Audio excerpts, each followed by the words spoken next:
everyone, welcome back to another crypto update. I know, the charts have been a bit of a roller coaster lately, but things are getting really interesting for Bitcoin right now.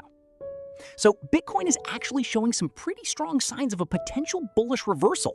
It's been defending that $63,000 support zone like a champ, and the chart is definitely suggesting that buyers are definitely taking the wheel again. Now, here is the exciting part. If BTC can smash through that tricky resistance cluster around $73,000 to $74,000, we could be looking at a powerful rally. We're talking a move towards $76,000 and eventually maybe even $80,000. Yeah, that would represent roughly a 20% upside from current levels. Not too shabby, right? But let's keep our feet on the ground for a second. As long as that $63,000 support remains intact, this bullish setup stays alive. However, if we see a breakdown below that level, it's going to weaken the momentum and definitely increase the downside risk.